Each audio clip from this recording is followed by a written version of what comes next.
Hello friends, मैं धर्मेंद्र अपने YouTube channel amazing पाठशाला में आप लोगों का पुनः स्वागत करता हूं। दोस्तों, आज के वीडियो लेक्चर में मैं आप लोगों के लिए भारतीय अर्थव्यवस्था से संबंधित 1000 से भी अधिक वन लाइनर जीके के सीरीज के तीसरे और आखिरी पार्ट को लेकर आया हूं। दोस्तों, इससे पहले हम लोगों ने फर्स्ट और सेकेंड पार्ट को कंप्लीट कर लिया है। जिन साथियों ने उन वीडियोज़ को नहीं देखा है, आप लोग मेरे चैनल के प्लेलिस्ट में जाके वीडियो को देख सकते हैं। दोस्तों, इसमें सम्मिलित सभी प्रश्न एग्ज़ाम के पॉइंट ऑफ व्यू से बहुत ही महत्वपूर्ण है, जो परीक्षाओं में बार बार पूछे गए हैं और आगे भी पूछे जाने की पूरी संभावना है।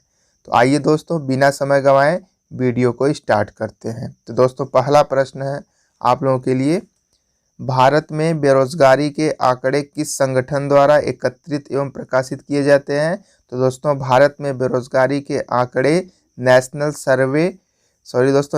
सैंपल सर्वे ऑर्गेनाइजेशन अर्थात NSSO द्वारा प्रकाशित किए जाते हैं। नेक्स्ट क्वेश्चन है मित्रों, विश्व में वह कौन प्रथम राष्ट्र है जिसने आधिकारिक रूप से पारिवारिक नियोजन कार्यक्रम को अपनाया था? तो दोस्तों, विश्व में चीन वह प्रथम राष्ट्र है जिसने आधिकारिक रूप से परिवार नियोजन कार्यक्रम को अपनाया था। नेक्स्ट क्वेश्चन है, निगम कर किस पर लगाया जाता है? तो दोस्तों, निगम कर कंपनियों की आय पर लगाया जाता है। राष्ट्रीय आय के आकलन में मूल्य ह्रास की गणना किस पर की जाती है? तो दोस्तों, राष्ट्रीय आय के आकलन में मूल्य ह्रास की गणना केवल पूंजीगत वस्तुओं पर की जाती है। ठीक है दोस्तों, राष्ट्रीय आय के आकलन में मूल्य ह्रास की गणना केवल पूंजीगत वस्तुओं पर ही किया जाता है। अगला प्रश्न है, भारत की पहली जनगणना कब हुई थी? तो दोस्तों, भारत की पहली जनगणना 1872 ईस्वी में हुई थी। योजना आयोग का उपाध्यक्ष कौन होता है? तो दोस्तों, योजना आयोग, जैसा कि आप लोग जानते हैं, इसका नाम बदल के नीति आयोग कर दिया गया है। तो दोस्तों, योजना आयोग का जो उपाध्यक्ष होता है वह कैबिनेट मंत्री का दर्जा प्राप्त व्यक्ति होता है।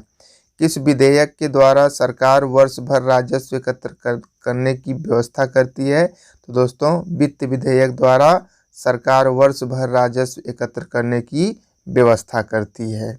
नेक्स्ट क्वेश्चन है, वास्तविक आय क्या दर्शाती है? तो दोस्तों, वास्तविक राष्ट्रीय आय स्थिर कीमतों को दर्शाती है। इंडिया ब्रांड इक्विटी फंड की स्थापना किस वर्ष हुई? तो दोस्तों, इंडिया ब्रांड इक्विटी फंड की स्थापना वर्ष 1996 ईस्वी में हुई। मल्होत्रा समिति का गठन किस प्रयोजन से किया गया था? तो दोस्तों, मल्होत्रा समिति का गठन बीमा क्षेत्र में सुधार के लिए सिफारिश देने के लिए किया गया था। नेक्स्ट क्वेश्चन है आप लोगों के लिए, प्रबल प्रयास सिद्धांत अर्थात बिग पुश थियरी किससे संबंधित है? तो दोस्तों, प्रबल प्रयास सिद्धांत आर रोडान से संबंधित है। भारत की कौन सी योजना सोवियत मॉडल पर आधारित थी? तो दोस्तों, भारत की दूसरी योजना अर्थात दूसरी पंचवर्षीय योजना सोवियत मॉडल पर आधारित थी।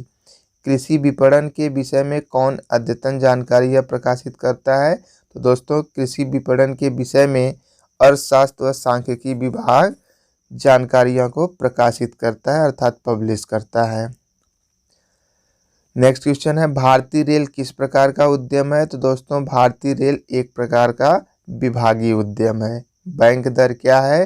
तो दोस्तों, वह दर जिस पर भारतीय रिजर्व बैंक औद्योगिक बैंकों को उधार देता है वही दोस्तों बैंक दर होता है। नेक्स्ट क्वेश्चन की तरफ बढ़ते हैं, भारत के लिए किस औद्योगिक नीति में मिश्रित अर्थव्यवस्था की अवधारणा लाई गई थी? तो दोस्तों, वर्ष 1948 की नीति में भारत के लिए औद्योगिक नीति में मिश्रित अर्थव्यवस्था की धारणा को लाया गया था। नेक्स्ट क्वेश्चन है, मूल्य वर्धित कर अर्थात वैट, जिसका फुल फॉर्म दोस्तों वैल्यू एडेड टैक्स होता है, मूल्य वर्धित कर किस पर लागू होता है? तो दोस्तों, मूल्य वर्धित कर उत्पाद शुल्क पर लागू होता है। भारत में किस वर्ष में मुद्रा के लिए दार्शनिक प्रणाली अर्थात डेसिमल करेंसीज अपनाई गई? तो दोस्तों, भारत में वर्ष 1957 में मुद्रा के लिए दार्शनिक प्रणाली को अपनाया गया था। अंतर्राष्ट्रीय मुद्रा कोष का मुख्य कार्य क्या है? तो दोस्तों अंतर्राष्ट्रीय मुद्रा का मुख्य कार्य सदस्य देशों के बाकी भुगतान की समस्याओं को हल करने में सहायता करने से होता है। वह कर जिसका कर आधार बदल जाने पर भी कर की दर समान रहती है उसे क्या कहा जाता है? तो दोस्तों उसे आनुपातिक कर कहा जाता है। नेक्स्ट क्वेश्चन की तरफ बढ़ते हैं। वेल्थ ऑफ नेशंस नामक अर्थशास्त्री वेल्थ ऑफ नेशन जो नामक पुस्तक है इसको किसने लिखा है? तो दोस्तों वेल्थ ऑफ नेशन पुस्तक को प्रसिद्ध अर्थशास्त्री एडम स्मिथ ने लिखा है। केंद्रीय करों में राज्यों के हिस्से का निर्णय कौन करता है? तो दोस्तों केंद्रीय करों में राज्यों के हिस्से का निर्णय वित्त आयोग करता है। नेक्स्ट क्वेश्चन है आप लोगों के लिए, अवमूल्यन का क्या अर्थ होता है? तो दोस्तों विदेशी मुद्रा के सापेक्ष रुपए के मूल्य में कमी होना अवमूल्यन कहलाता है।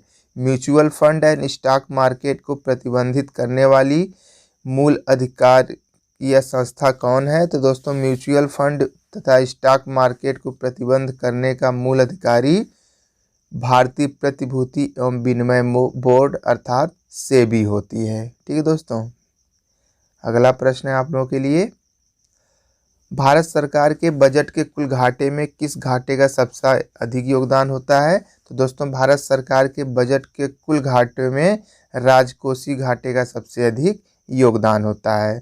संसद में बजट पूर्व आर्थिक समीक्षा की किस मंत्रालय द्वारा प्रस्तुत किया जाता है? तो दोस्तों संसद में बजट पूर्व आर्थिक समीक्षा वित्त मंत्रालय द्वारा प्रस्तुत किया जाता है। यह किसका विचार है कि मुद्रा जो समाज के लिए अनेक लाभों का स्रोत है, नियंत्रण के अभाव में हमारे लिए संकट और अशांति का कारण बन जाती है? तो दोस्तों यह विचार रॉबर्टसन का है। केंद्रीय सरकार के राजस्व व्यय का सबसे महत्वपूर्ण घटक क्या है? तो दोस्तों केंद्रीय सरकार के राजस्व व्यय का सबसे बड़ा घटक ब्याज भुगतान है। नेक्स्ट क्वेश्चन है दोस्तों, NREGA national rural employment guarantee जो कि वर्तमान में दोस्तों मनरेगा कर दिया गया है, Mahatma Gandhi national rural employment guarantee योजना भारत सरकार द्वारा कब से शुरू किया गया? तो दोस्तों मनरेगा को 1 अप्रैल 2008 से लागू किया गया था। नेक्स्ट क्वेश्चन है आप लोगों के लिए, आर्थिक नियोजन किस सूची का विषय है? तो दोस्तों आर्थिक नियोजन समवर्ती सूची का विषय है। भारत में बीमा कंपनियों के लिए मुख्य विनियामक प्राधिकरण कौन सा है? तो दोस्तों भारत में बीमा कंपनियों के लिए मुख्य विनियामक प्राधिकरण IRDA है। ठीक है दोस्तों, अगला प्रश्न है, 11वीं पंचवर्षीय योजना की अवधि क्या थी? तो दोस्तों 11वीं पंचवर्षीय योजना की अवधि 1 अप्रैल 2007 से 31 मार्च 2012 थी। बैंकिंग में ATM का क्या अर्थ है? तो दोस्तों ATM का full form automated teller machine होता है। नेक्स्ट प्रश्न पढ़ते हैं दोस्तों, राष्ट्रीय विकास परिषद का पदेन सचिव कौन होता है? तो दोस्तों राष्ट्रीय विकास परिषद का पदेन सचिव योजना आयोग का सचिव होता है, अर्थात नीति आयोग का सचिव ही राष्ट्रीय विकास परिषद का पदेन सचिव होता है। औद्योगिक क्रांति अर्थात इंडस्ट्रियल रिवॉल्यूशन सर्वप्रथम किस देश में हुआ था? तो दोस्तों औद्योगिक क्रांति सर्वप्रथम इंग्लैंड में हुई थी। नेक्स्ट क्वेश्चन है आप लोगों के लिए, राष्ट्रीय आवास बैंक किसका नियंत्रित उपक्रम है? तो दोस्तों राष्ट्रीय आवास बैंक भारतीय रिजर्व बैंक का एक नियंत्रित उपक्रम है। खाद्य एवं कृषि संगठन अर्थात FAO का मुख्यालय कहाँ है? तो दोस्तों खाद्य एवं कृषि संगठन का मुख्यालय इटली की राजधानी रोम में है। राउरकेला में इस्पात का कारखाना की स्थापना किस देश के सहयोग से किया गया था? तो दोस्तों राउरकेला में इस्पात कारखाने की स्थापना जर्मनी के सहयोग से किया गया था। नेक्स्ट क्वेश्चन है दोस्तों, विदेशी निवेश संबंधी विश्व निवेश रिपोर्ट किस संस्थान या संगठन द्वारा प्रतिवर्ष जारी किया जाता है? तो दोस्तों विदेशी निवेश संबंधी विश्व निवेश रिपोर्ट को अंकटाड के द्वारा प्रतिवर्ष प्रकाशित किया जाता है। आगे बढ़ते हैं दोस्तों, जो कि है आप लोगों के लिए भारत की जनसंख्या वृद्धि के इतिहास में कौन सा वर्ष महाविभाजन का वर्ष कहलाता है। तो दोस्तों भारत की जनसंख्या वृद्धि के इतिहास में वर्ष 1921 महाविभाजन का वर्ष कहलाता है। राजकोषीय घाटे का क्या अर्थ है। तो दोस्तों सरकारी व्यय, कर एवं गैर कर राजस्व की प्राप्तियां ही सरकारी घाटे का अर्थ होता है। भारत की पहली स्वर्ण रिफाइनरी कहाँ स्थापित की गई है। तो दोस्तों भारत की पहली स्वर्ण रिफाइनरी महाराष्ट्र के सिरपुर नामक स्थान में शुरू किया गया है। अगला प्रश्न है आप लोगों के लिए, कापार्ड का संबंध किससे है। तो दोस्तों कापार्ड का संबंध ग्रामीण कल्याण के कार्यक्रमों की सहायता एवं मूल्यांकन से है। अल्पकालीन विदेशी ऋण किस अवधि तक के ऋण को कहा जाता है। तो दोस्तों 1 वर्ष तक की अवधि के ऋण को अल्पकालीन विदेशी ऋण कहा जाता है। ठीक है दोस्तों, नेक्स्ट क्वेश्चन की तरफ बढ़ते हैं। एशियाई विकास बैंक ने भारत के किस नगर में अपना आवासीय अर्थात रेसिडेंशियल ऑफिस खोला है। तो दोस्तों एशियाई विकास बैंक ने नई दिल्ली में अपना आवासीय कार्यालय को खोला है। अंतर्राष्ट्रीय मुद्रा कोष अर्थात IMF किन देशों को ऋण प्रदान करता है। तो दोस्तों अंतर्राष्ट्रीय मुद्रा कोष केवल सदस्य देशों को ऋण प्रदान करता है। नेक्स्ट क्वेश्चन की तरफ बढ़ते हैं। किसी फर्म में ब्रेक इवन बिंदु से क्या तात्पर्य है। तो दोस्तों वह स्थिति जब फर्म को न लाभ हो रहा हो और न ही हानि हो रही हो। तो दोस्तों उस स्थिति को ब्रेक इवन के नाम से जाना जाता है। नेक्स्ट क्वेश्चन की तरफ बढ़ते हैं। अंतर्राष्ट्रीय व्यापार का प्रमुख प्रहरी कौन है। तो दोस्तों अंतर्राष्ट्रीय व्यापार का प्रमुख प्रहरी WTO अर्थात विश्व व्यापार संगठन को माना जाता है। रेखांकित चेक को किसके माध्यम से भुनाया जा सकता है। तो दोस्तों रेखांकित चेक को किसी बैंक के माध्यम से भुनाया जा सकता है। क्लोज्ड इकोनॉमी से तात्पर्य किस अर्थव्यवस्था से है। तो दोस्तों क्लोज्ड इकोनॉमी से तात्पर्य ऐसी अर्थव्यवस्था से है जिसमें आयात तथा निर्यात नहीं होते हैं। ठीक है दोस्तों, अगला प्रश्न है सुपर 301 क्या है। तो दोस्तों यह अमेरिकी व्यापार कानून की एक धारा है जो उसे अपने आयात पर उच्च सीमा शुल्क लगाने की शक्ति देता है। नेक्स्ट क्वेश्चन है दोस्तों, भारतीय अर्थव्यवस्था में कौन सा क्षेत्र बचत बाहुल्य अर्थात सेविंग सरप्लस क्षेत्र है। तो दोस्तों भारतीय अर्थव्यवस्था में कह सकते हैं घरेलू ऐसा क्षेत्र है जो बचत बाहुल्य क्षेत्र है। भारत का किस देश के साथ सबसे अधिक विदेशी व्यापार होता है।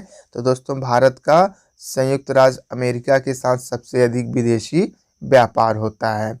मुक्त व्यापार क्षेत्र अर्थात फ्री ट्रेड जोन घोषित किए जाने वाला भारत का पहला निर्यात प्रसंस्करण क्षेत्र कौन सा है। तो दोस्तों मुक्त व्यापार क्षेत्र घोषित किए जाने वाला भारत का पहला निर्यात प्रसंस्करण क्षेत्र सांता क्रूज है। नेक्स्ट क्वेश्चन है दोस्तों, निगम कर किसके द्वारा लगाया जाता है। तो दोस्तों निगम कर केंद्र सरकार द्वारा लगाया जाता है। किसकी संस्तुति पर SBI की स्थापना हुई थी। तो दोस्तों गोरवाला समिति की संस्तुति पर SBI अर्थात स्टेट बैंक ऑफ इंडिया की स्थापना हुई थी।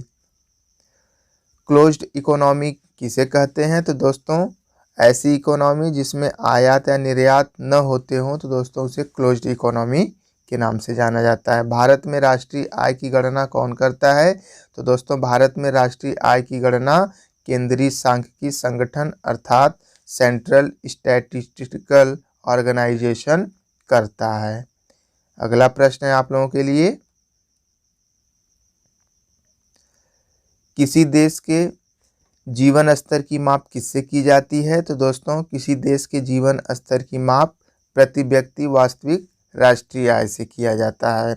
अगस्त 1949 में गठित राष्ट्रीय आय समिति का अध्यक्ष किसे बनाया गया था। तो दोस्तों अगस्त 1949 में गठित राष्ट्रीय आय समिति का अध्यक्ष PC महालनोबिस को बनाया गया था। नेक्स्ट क्वेश्चन की तरफ बढ़ते हैं दोस्तों, जो कि है आप लोगों के लिए भारत में हरित क्रांति किन दो फसलों में सर्वाधिक सफल रही? तो दोस्तों भारत में हरित क्रांति गेहूं और चावल की फसलों के लिए सर्वाधिक सफल रही। राष्ट्रीय कृषि और ग्रामीण विकास बैंक अर्थात नाबार्ड की स्थापना किस पंचवर्षीय योजना में की गई थी? तो दोस्तों राष्ट्रीय कृषि और ग्रामीण विकास बैंक अर्थात नाबार्ड की स्थापना 6वीं पंचवर्षीय योजना में किया गया था। भारत की किस बैंक में कोई व्यक्ति अपना व्यक्तिगत खाता नहीं खोल सकता है? तो दोस्तों भारत की कह सकते हैं भारतीय रिजर्व बैंक में कोई भी व्यक्ति अपना व्यक्तिगत खाता नहीं खोल सकता है, क्योंकि दोस्तों यह एक केंद्रीय बैंक है। आगे बढ़ते हैं दोस्तों, विश्व बैंक का मुख्यालय कहाँ है? तो दोस्तों विश्व बैंक का मुख्यालय वाशिंगटन डीसी में है। अर्थतंत्र में ज्ञान, तकनीकी की कुशलता, शिक्षा आदि को क्या माना जाता है? तो दोस्तों अर्थतंत्र में ज्ञान, तकनीकी की कुशलता, शिक्षा आदि को मानव पूंजी माना जाता है। भारत सरकार के बजट के आंकड़ों में मूल व्यय और कुल प्राप्तियों के बीच के अंतर को क्या कहा जाता है? तो दोस्तों भारत सरकार के बजट के आंकड़ों में कुल व्यय और कुल प्राप्तियों के बीच के अंतर को बजटीय घाटा कहा जाता है, अर्थात बजट डेफिसिएट के नाम से भी जाना जाता है। वर्तमान में भारत का सबसे बड़ा राष्ट्रीयकृत उद्यम अर्थात इंटरप्राइज कौन सा है? तो दोस्तों वर्तमान में भारत का सबसे बड़ा राष्ट्रीयकृत उद्यम भारतीय रेलवे है, अर्थात इंडियन रेलवे है। नेक्स्ट क्वेश्चन की तरफ बढ़ते हैं दोस्तों, मुद्रास्फीति अर्थात इन्फ्लेशन से किसे लाभ होता है? तो दोस्तों मुद्रास्फीति से ऋणी अर्थात डेप्टर को लाभ होता है। भारत में संघ सरकार के व्यय का सर्वाधिक महत्वपूर्ण मद क्या है? तो दोस्तों भारत में संघ सरकार के व्यय का सर्वाधिक महत्वपूर्ण मद ब्याज भुगतान अर्थात इंटरेस्ट पेमेंट है। नेक्स्ट क्वेश्चन की तरफ बढ़ते हैं दोस्तों, भारत के फॉरेन एक्सचेंज रिजर्व किसके संरक्षण में रखे जाते हैं? तो दोस्तों भारत के फॉरेन एक्सचेंज रिजर्व को आरबीआई अर्थात भारतीय रिजर्व बैंक के संरक्षण में रखा जाता है। यूरोपियन यूनियन की सर्वश्रेष्ठ करेंसी क्या है? तो दोस्तों यूरोपियन यूनियन की सर्वश्रेष्ठ करेंसी या मुद्रा यूरो है। आगे बढ़ते हैं दोस्तों, जो कि आप लोगों के लिए भारतीय अर्थव्यवस्था के लिए हिंदू रेट ऑफ ग्रोथ पद किसने बनाया था? तो दोस्तों भारतीय अर्थव्यवस्था के लिए हिंदू रेट ऑफ ग्रोथ को राजकृष्ण ने बनाया था। आगे बढ़ते हैं दोस्तों, किसे प्लास्टिक मनी कहा जाता है? तो दोस्तों क्रेडिट कार्ड तथा डेबिट कार्ड दोनों को प्लास्टिक मनी कहा जाता है। आईपीओ का पूर्ण रूप क्या है? तो दोस्तों आईपीओ का पूर्ण रूप इनिशियल पब्लिक ऑफर होता है। कौन सा सूचकांक किसी देश के लोगों की आयु, संभाविता, साक्षरता स्तर, शिक्षा और जीवन स्तर मापने के लिए तैयार किया गया है? तो दोस्तों मानव विकास सूचकांक अर्थात ह्यूमन डेवलपमेंट इंडेक्स किसी भी देश के लोगों की आयु, संभाविता, साक्षरता स्तर, शिक्षा और जीवन स्तर मापने के लिए तैयार किया गया है। पूंजी बाजार विनियामक अर्थात कैपिटल मार्केट रेगुलेटर कौन है? तो दोस्तों पूंजी बाजार का विनियामक सेबी है, और सेबी का दोस्तों full form stock exchange board of India होता है। जो दोस्तों जो ये शब्द ब्रिक्स दिया है में आर किसके लिए इस्तेमाल किया जाता है? तो दोस्तों ब्रिक्स में आर रसिया अर्थात रूस के लिए यूज किया जाता है। ठीक है दोस्तों, आगे बढ़ते हैं। एफडीआई का क्या अर्थ है? तो दोस्तों एफडीआई का full form foreign direct investment होता है। नेक्स्ट क्वेश्चन है आप लोगों के लिए, नास्दाक में सूचित होने वाली पहली भारतीय कंपनी कौन सी है? दोस्तों नास्दाक में सूचीबद्ध होने वाली पहली भारतीय कंपनी इन्फोसिस है। भारत में क्रेडिट रेटिंग एजेंसिया का विनियामक कौन सा है? तो दोस्तों भारत में क्रेडिट रेटिंग एजेंसियों का विनियामक या रेगुलेटर सेबी होता है। नेक्स्ट क्वेश्चन की तरफ बढ़ते हैं दोस्तों, वह स्थिति क्या कहलाती है जिसमें कुल आगम कुल लागत के बराबर होता है? तो दोस्तों वह स्थिति जिसमें कुल आगम एवं कुल लागत के बराबर होता है, तो दोस्तों उस स्थिति को ब्रेक इवन बिंदु के नाम से जाना जाता है। नेक्स्ट क्वेश्चन है आप लोगों के लिए दोस्तों, व्यय कर को आयकर के विकल्प के रूप में किसने सुझाया था? तो दोस्तों व्यय कर को आयकर के विकल्प के रूप में कॉल्डार ने सुझाया था। अमर्त्य सेन को अर्थशास्त्र में नोबेल पुरस्कार किस क्षेत्र में उनके योगदान के लिए दिया गया था? तो दोस्तों अमर्त्य सेन को अर्थशास्त्र में नोबेल पुरस्कार कल्याणकारी अर्थशास्त्र के क्षेत्र के लिए दिया गया था और दोस्तों इन्हें वर्ष 1998 में नोबेल पुरस्कार प्रदान किया गया था। अगला क्वेश्चन है दोस्तों, जिस दर पर भारतीय रिजर्व बैंक वाणिज्यिक बैंकों के प्रथम श्रेणी के बिलों की पुनर्कटौती करता है उसे क्या कहा जाता है? उसे दोस्तों बैंक दर कहा जाता है। नेक्स्ट क्वेश्चन है आप लोगों के लिए, इको मार्क किसी उत्पाद पर यह प्रमाणन के लिए लगाया जाता है कि यह पदार्थ पर्यावरण की दृष्टि से अनुकूल है। ठीक है दोस्तों, दुर्गापुर इस्पात संयंत्र किस देश के सहयोग से बनाया गया था? तो दोस्तों दुर्गापुर इस्पात संयंत्र ब्रिटेन के सहयोग से बनाया गया था। इलेक्ट्रॉनिक उत्पादों से संबंधित बहुराष्ट्रीय कंपनी एलजी इलेक्ट्रॉनिक्स किस देश की कंपनी है? तो दोस्तों इलेक्ट्रॉनिक उत्पादों से संबंधित बहुराष्ट्रीय कंपनी एलजी इलेक्ट्रॉनिक्स दोस्तों यह दक्षिण कोरिया की कंपनी है। नेक्स्ट क्वेश्चन है आप लोगों के लिए दोस्तों,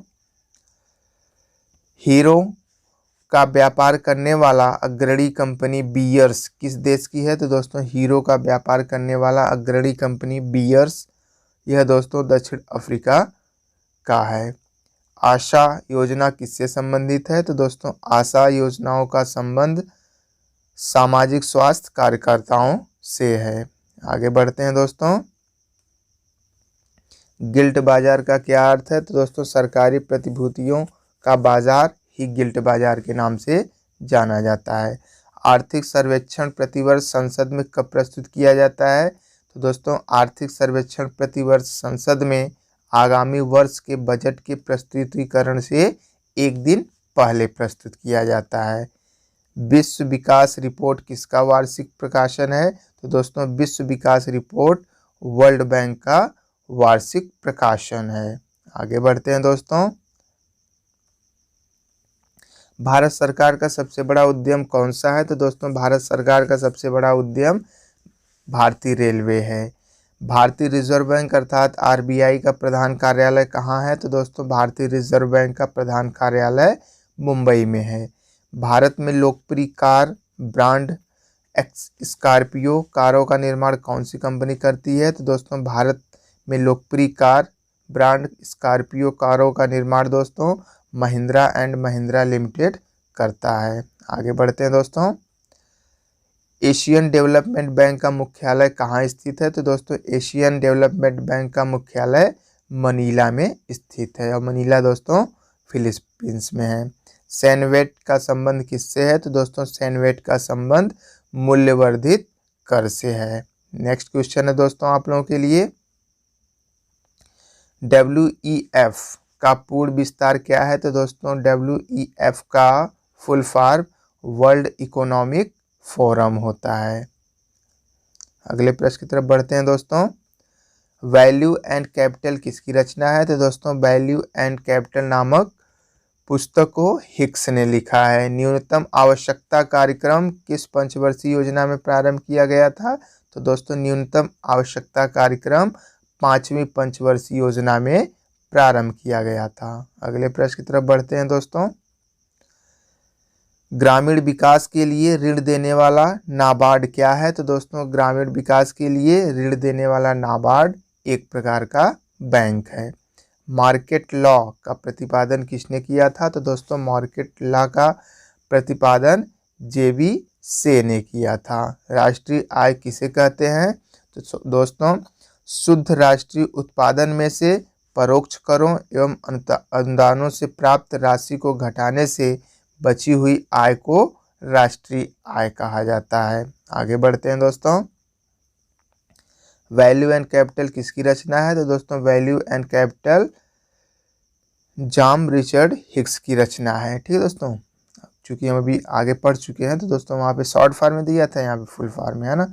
भारत में राष्ट्रीय आय की गणना कौन करता है? तो दोस्तों भारत में राष्ट्रीय आय की गणना केंद्रीय सांख्यिकी संगठन अर्थात सेंट्रल स्टैटिस्टिकल ऑर्गेनाइजेशन करता है। अगले प्रश्न की तरफ बढ़ते हैं दोस्तों, जो कि है आप लोगों के लिए 1949 में गठित राष्ट्रीय आय समिति के अध्यक्ष कौन थे? तो दोस्तों 1949 में गठित राष्ट्रीय आय समिति के अध्यक्ष प्रोफेसर VKRV राव थे। सन 1934 में लिखी गई पुस्तक प्लानिंग फॉर इंडिया किसकी कृति है? तो दोस्तों सन 1934 में लिखी गई पुस्तक प्लानिंग फॉर इंडिया, यह दोस्तों कृति सर विश्वेश्वरैया की है। राष्ट्रीय सांख्यिकी दिवस 29 जून को किसके जन्म दिवस के अवसर पर मनाया जाता है? तो दोस्तों राष्ट्रीय सांख्यिकी दिवस 29 जून को डॉक्टर प्रशांत चंद्र महालनोबिस के जन्म दिवस पर मनाया जाता है। और दोस्तों जो डॉक्टर प्रशांत चंद्र महालनोबिस थे वह दोस्तों कलकत्ता में स्थित भारतीय सांख्यिकी संस्थान के संस्थापक भी थे। इस वजह से 29 जून को राष्ट्रीय सांख्यिकी दिवस के रूप में मनाया जाता है। आगे बढ़ते हैं दोस्तों, डॉक्टर विजय केलकर कौन से वित्त आयोग के अध्यक्ष थे? तो दोस्तों डॉक्टर विजय केलकर 13वें वित्त आयोग के अध्यक्ष थे। नेक्स्ट क्वेश्चन है मित्रों, किस अंतरराष्ट्रीय आर्थिक संस्था द्वारा प्रतिवर्ष विश्व निवेश रिपोर्ट का प्रकाशन किया जाता है? तो दोस्तों अंकटाड, जिसको दोस्तों अंकटाड का full form United nation conference on trade and development होता है। अर्थात दोस्तों अंकटाड द्वारा अंतरराष्ट्रीय आर्थिक संस्था द्वारा प्रतिवर्ष विश्व निवेश रिपोर्ट को प्रकाशित किया जाता है, अर्थात पब्लिश किया जाता है।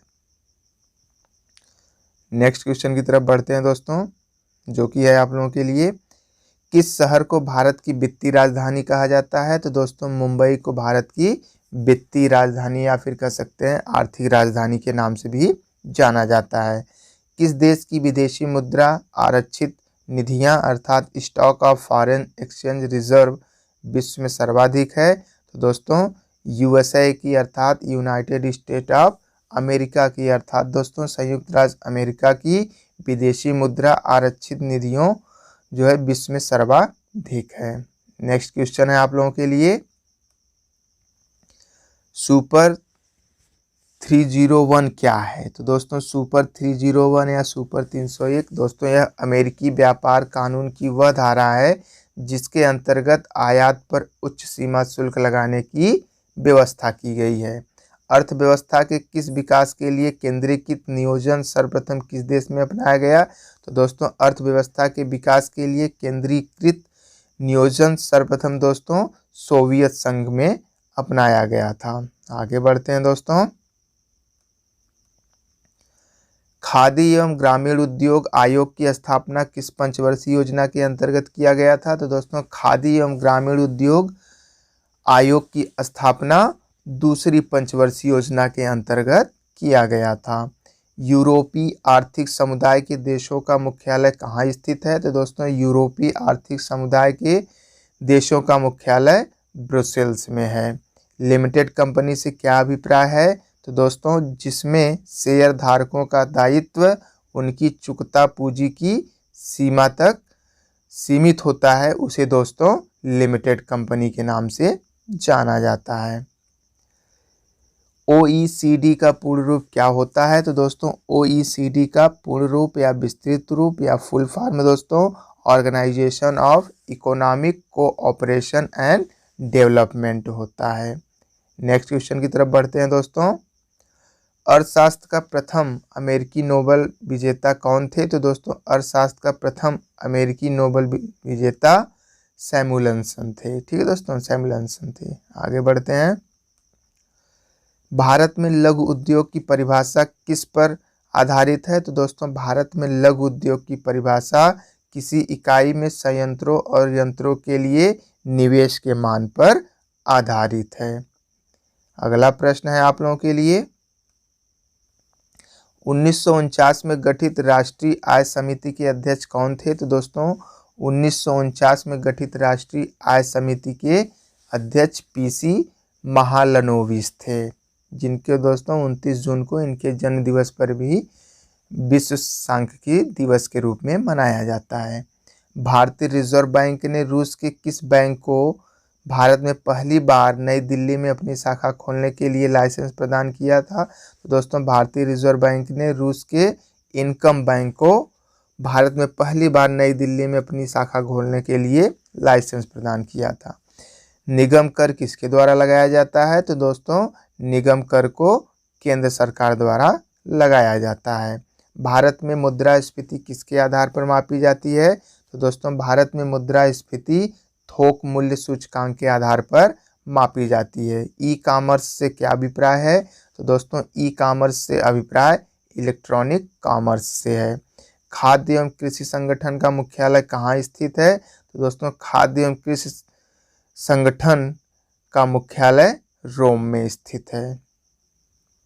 अगला प्रश्न है, राज्य समिति ने किस पद कर लगाने की संस्तुति की थी? तो दोस्तों राज्य समिति ने कृषि जोतों पर कर लगाने की संस्तुति दिया था, अर्थात अपनी स्वीकृति दिया था।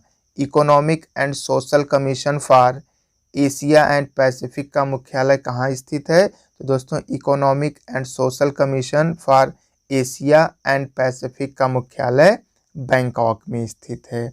नेक्स्ट क्वेश्चन की तरफ बढ़ते हैं दोस्तों। दूसरी पंचवर्षीय योजना का प्रारूप किस अर्थशास्त्री ने तैयार किया था? तो दोस्तों दूसरी पंचवर्षीय योजना का प्रारूप पीसी महालनोबिस ने तैयार किया था। मीरा सेठ समिति का संबंध किस विषय से है? तो दोस्तों मीरा सेठ समिति का संबंध हथकरघे के विकास से है, अर्थात हैंडलूम से है। ठीक है दोस्तों। अगला प्रश्न है आप लोगों के लिए, कर सुधार समिति अर्थात टैक्स रिफॉर्म कमेटी का अध्यक्ष किसे नियुक्त किया गया था? तो दोस्तों कर सुधार समिति का अध्यक्ष राजा चिलैया को नियुक्त किया गया था। क्लोज्ड इकोनॉमी से तात्पर्य किस अर्थव्यवस्था से है? तो दोस्तों जिसमें आयात निर्यात नहीं होते हैं उसे क्लोज्ड इकोनॉमी से नाम से जाना जाता है। आगे बढ़ते हैं दोस्तों, जो कि है आप लोगों के लिए, शेयर बाजार का प्रभावपूर्ण नियंत्रण किसके माध्यम से किया जाता है? तो दोस्तों शेयर बाजार का प्रभावपूर्ण नियंत्रण सेबी के द्वारा किया जाता है। विश्व विकास रिपोर्ट किस संस्था का वार्षिक प्रकाशन है? तो दोस्तों विश्व विकास रिपोर्ट विश्व बैंक का वार्षिक प्रकाशन है। अगला प्रश्न है दोस्तों, भारतीय स्टेट बैंक द्वारा देश में पहला तैरता हुआ एटीएम कहाँ स्थापित किया गया था? तो दोस्तों भारतीय स्टेट बैंक द्वारा देश में पहला तैरता हुआ एटीएम कोची में स्थापित किया गया था, अर्थात उसको लगाया गया था।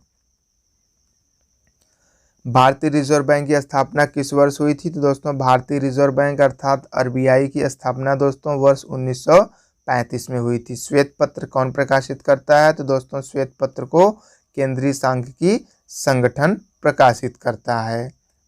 अगला प्रश्न है दोस्तों, अंतर्राष्ट्रीय मुद्रा कोष का प्रमुख कार्य क्या होता है? तो दोस्तों अंतर्राष्ट्रीय मुद्रा कोष का प्रमुख कार्य ऋण उपलब्ध कराना होता है। केंद्रीय मूल्य वर्धित कर आरोपित किसके द्वारा किया जाता है? तो दोस्तों केंद्रीय मूल्य वर्धित कर अर्थात सैनवेट दोस्तों उत्पादन और अंतिम बिक्री के मध्य प्रत्येक चरण पर आरोपित किया जाता है, अर्थात लगाया जाता है। निक्की क्या है? तो दोस्तों निक्की टोक्यो स्टॉक एक्सचेंज का शेयर मूल्य सूचकांक होता है। आगे बढ़ते हैं दोस्तों, अगला प्रश्न है आप लोगों के लिए, आर्थिक विकास की माप के लिए बेहतर माप किसे माना जाता है? तो दोस्तों आर्थिक विकास की माप के लिए बेहतर माप राष्ट्रीय आय को माना जाता है। औद्योगिक क्रांति सर्वप्रथम किस देश में हुई थी? तो दोस्तों औद्योगिक क्रांति सर्वप्रथम इंग्लैंड में हुई थी।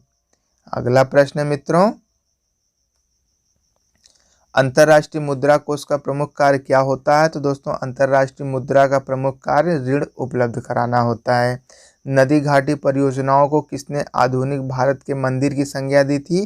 तो दोस्तों नदी घाटी परियोजनाओं को आधुनिक भारत के मंदिर की संज्ञा पंडित जवाहरलाल नेहरू ने दिया था, अर्थात उन्होंने नदी घाटी परियोजना को आधुनिक भारत के मंदिर कहा था। बाजार अर्थव्यवस्था का प्रबल समर्थन करने वाले प्रमुख अर्थशास्त्री कौन है? तो दोस्तों बाजार अर्थव्यवस्था का प्रबल समर्थन करने वाले प्रमुख अर्थशास्त्रियों में एडम स्मिथ, रिकार्डो, जेके गालब्रेथ थे। आगे बढ़ते हैं दोस्तों। भारत का प्रथम वित्त आयोग कब गठित किया गया था? तो दोस्तों भारत का प्रथम वित्त आयोग वर्ष 1951 में गठित किया गया था। भारत में आयकर प्रारंभ करने में उत्तरदायी कौन था? तो दोस्तों भारत में आयकर प्रारंभ करने का उत्तरदायी या रिस्पॉन्सिबल जेम्स विल्सन है। ठीक है दोस्तों, आगे बढ़ते हैं मित्रों। भारत के किस राज्य को भारत का सिलिकॉन राज्य अर्थात सिलिकॉन स्टेट ऑफ इंडिया कहा जाता है? तो दोस्तों कर्नाटक राज्य को भारत का सिलिकॉन कहा जाता है। आगे बढ़ते हैं दोस्तों। इलेक्ट्रॉनिक्स उत्पादों से संबद्ध बहुराष्ट्रीय कंपनी एलजी इलेक्ट्रॉनिक मूलतः किस देश की कंपनी है? तो दोस्तों इलेक्ट्रॉनिक उत्पादों से संबंधित बहुराष्ट्रीय कंपनी एलजी इलेक्ट्रॉनिक्स दोस्तों मूलतः यह दक्षिण कोरिया की कंपनी है। नेक्स्ट क्वेश्चन की तरफ बढ़ते हैं दोस्तों। बेसल जहां बैंक ऑफ इंटरनेशनल सेटलमेंट का मुख्यालय है, यह किस देश में स्थित है? तो दोस्तों यह स्विट्जरलैंड में स्थित है। नेक्स्ट क्वेश्चन है आप लोगों के लिए दोस्तों। कर सुधार समिति अर्थात टैक्स रिफॉर्म्स कमेटी का अध्यक्ष किसे चुना गया था? तो दोस्तों कर सुधार समिति का अध्यक्ष राजा चिलैया को चुना गया था। सेल, भेल, ओएनजीसी तथा एसआरआईएल में कौन एक अन्य जैसा नहीं है अर्थात इसमें कौन भिन्न है? तो दोस्तों सेल, भेल, ओएनजीसी तथा एसआरआईएल में एसआरआईएल इन सब से भिन्न है, क्योंकि दोस्तों सेल, भेल और ओएनजीसी ये दोस्तों महानवरत्न कंपनियां हैं। ठीक है दोस्तों, जबकि एसआरआईएल महारत्न कंपनियां नहीं हैं। ठीक है दोस्तों, यही इसमें अंतर है। आगे बढ़ते हैं। असंतुलित विकास की अवधारणा की वकालत किसने किया था? तो दोस्तों असंतुलित विकास की अवधारणा की वकालत को एओ हर्समैन ने किया था। आर्थिक विकास की माप के लिए कौन बेहतर माप है? तो दोस्तों आर्थिक विकास की माप के लिए सबसे बेहतर माप दोस्तों राष्ट्रीय आय होता है। भारत में केंद्रीय बैंक के सभी कार्यों को कौन बैंक संपादित करता है? तो दोस्तों भारत में केंद्रीय बैंक के सभी कार्यों को रिजर्व बैंक ऑफ इंडिया संपादित करता है। अगले प्रश्न की तरफ बढ़ जाते हैं दोस्तों। मनी लॉन्ड्रिंग बिल का क्या उद्देश्य है? तो दोस्तों अवैध रूप से प्राप्त किए गए धन की आवाजाही पर निगरानी रखने का मुख्य उद्देश्य मनी लॉन्ड्रिंग बिल का है। विस्तृत अर्थव्यवस्था का क्या अर्थ है? तो दोस्तों निजी व सार्वजनिक उद्योगों का सह अस्तित्व अर्थात निजी एवं सार्वजनिक उद्योगों का एक साथ मिश्रण ही मिश्रित अर्थव्यवस्था कहलाता है। ऐसी विदेशी मुद्रा जिसमें शीघ्र पलायन कर जाने की प्रवृत्ति हो वह क्या कहलाती है? तो दोस्तों ऐसी विदेशी मुद्रा जिसमें शीघ्र पलायन कर जाने की प्रवृत्ति हो वह दोस्तों हॉट करेंसी अर्थात गर्म मुद्रा कहलाती है। अगला प्रश्न है दोस्तों आप लोगों के लिए। जानकी रमन समिति का गठन किस उद्देश्य से किया गया था? तो दोस्तों जानकी रमन समिति का गठन प्रतिभूतियों के सौदों की जांच के लिए किया गया था। निगम कर किसके द्वारा लगाया जाता है? तो दोस्तों केंद्र सरकार द्वारा निगम कर को लगाया जाता है। किस कंपनी का वास्तविक स्वामित्व किसके पास होता है? तो दोस्तों किसी कंपनी का वास्तविक स्वामित्व इक्विटी शेयर धारकों के पास होता है। अगले प्रश्न है आप लोगों के लिए दोस्तों। किस वित्तीय संस्था का संबंध भारत की कृषि एवं ग्रामीण वित्त की आवश्यकता तक ही सीमित रहता है? तो दोस्तों नाबार्ड जो कि एक संस्था है अर्थात एक प्रकार का बैंक भी है दोस्तों, यह भारत की कृषि एवं ग्रामीण वित्त की आवश्यकता तक ही इसका सीमित दायरा है। ठीक है दोस्तों, नेक्स्ट क्वेश्चन है। शिवरमन समिति की सिफारिशों के आधार पर किस बैंकिंग संस्थान की स्थापना की गई थी? तो दोस्तों शिवरमन समिति की सिफारिशों के आधार पर दोस्तों नाबार्ड की स्थापना किया गया था। और नाबार्ड का दोस्तों full form national bank for agriculture and rural development होता है, और दोस्तों जिसे हिंदी में राष्ट्रीय कृषि एवं ग्रामीण विकास बैंक के नाम से जाना जाता है। कर सुधार समिति अर्थात टैक्स रिफॉर्म कमेटी के अध्यक्ष कौन थे? तो दोस्तों कर सुधार समिति अर्थात टैक्स रिफॉर्म कमेटी के अध्यक्ष राजा चिलैया थे। ठीक है दोस्तों, नेक्स्ट क्वेश्चन है आप लोगों के लिए, करेंसी एंड फाइनेंस पर वार्षिक रिपोर्ट का प्रकाशन किसके द्वारा किया जाता है? तो दोस्तों करेंसी एंड फाइनेंस पर वार्षिक रिपोर्ट का प्रकाशन रिजर्व बैंक ऑफ इंडिया के द्वारा किया जाता है। अगला प्रश्न है आप लोगों के लिए,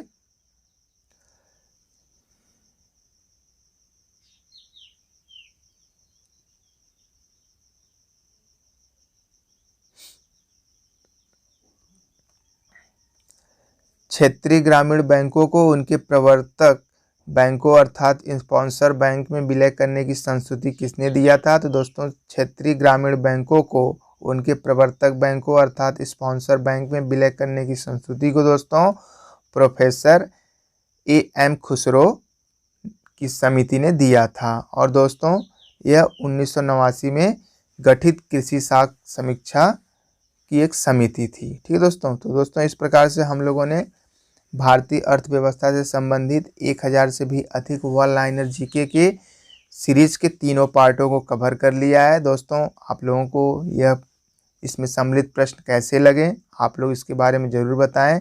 और दोस्तों यदि आप लोगों ने वीडियो को पसंद किया है या फिर आपको वीडियो पसंद आया है तो दोस्तों प्लीज़ वीडियो को लाइक करें, दोस्तों के साथ शेयर करें। और दोस्तों यदि आप लोगों ने चैनल को सब्सक्राइब नहीं किया है तो चैनल को भी सब्सक्राइब कर लें। तो दोस्तों आज के लिए बस इतना ही, मिलते हैं नेक्स्ट वीडियो में, तब तक के लिए जय हिंद जय भारत।